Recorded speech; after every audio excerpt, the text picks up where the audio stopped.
So this week we're going to truly look at the geology that's in your pocket. We're going to look at one of these. This is my old iPhone and it's crammed full of technology. Now a lot of the things that go into that technology came from the Earth, so that means it's also crammed full of geology.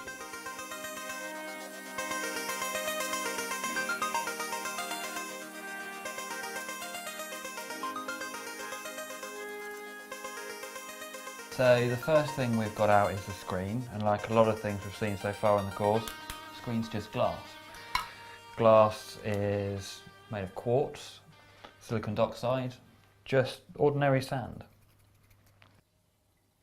But like a lot of modern iPhones, this glass has also been strengthened, and to do that they add a few things. One of them is aluminium oxide, and that comes from bauxite, this kind of stuff. And this is a heavily weathered rock that you find in a lot of tropical places. If we turn it over on the back again, we've got bits like this. This again, more aluminium. This is the some of the shielding that prevents electromagnetic interference. More bauxite. But if we keep going deeper,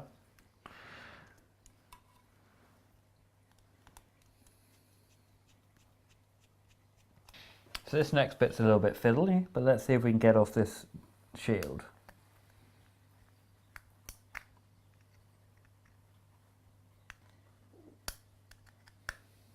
What's that shield for? So this shield prevents the chips inside, where the computing happens, being damaged by electromagnetic interference. And that's the kind of thing that the phone itself gives up when you're making calls, browsing the internet. And actually that's mostly happening during the power-up sequence. Okay, so this is the main logic board. This is where everything happens. Behind these plastic bits of protection are the silicon chips. Now, it's silicon dioxide, so in many ways it's a lot like the material that comes in the screen. But for the chips, that silicon dioxide has to be thousands of times purer. And so in order to get that pure silica, instead of using sand from a beach, they use this kind of material. This is quartzite, and this is so much purer because heat and pressure has forced out a lot of those impurities during the process of its formation. Did that start off as sand? Yeah, so this would originally have been sandstone, and before that sand, probably on a beach. And then it's been metamorphosed into this quartzite. So this is really a metamorphic rock.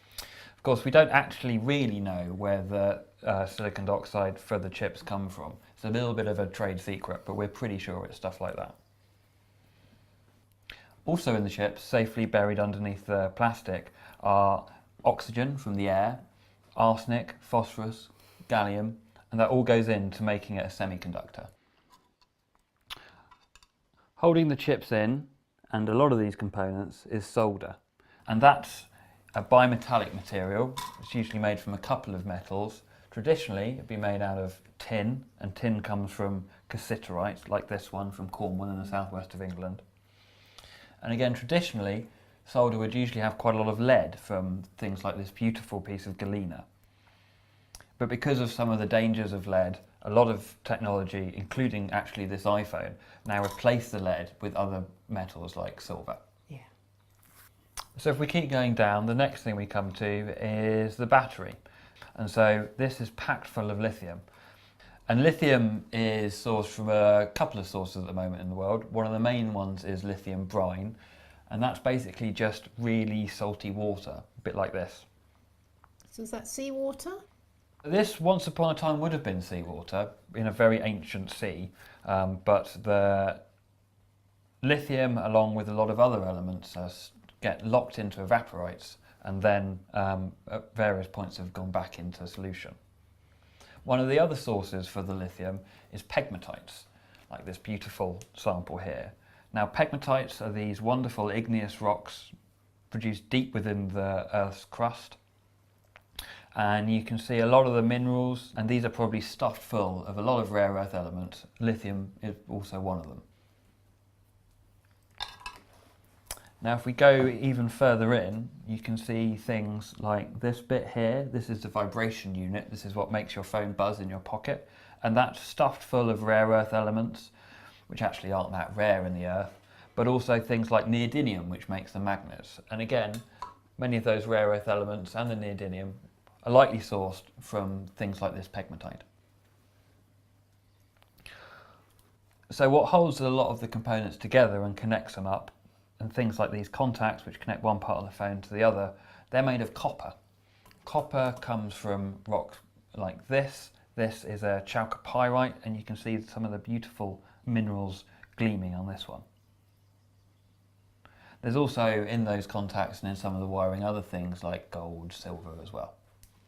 And in fact, some of the copper would originally have been produced and found as native copper. So this is a piece of almost pure copper that would have been found in rocks very early on. And native means? Native just means it's present as the metal itself rather than as another mineral. And holding all of these things together and making up the case is plastic. And as we know, that's oil. And here's some now. So crude oil like this is made up of the squished and heated bodies of billions and billions of microorganisms that lived millions of years ago. So as we've seen, there's a lot of geology in a phone, and we'll spend the rest of this week looking at some of the geological processes that go into forming the minerals that make up the technology you carry around in your pocket.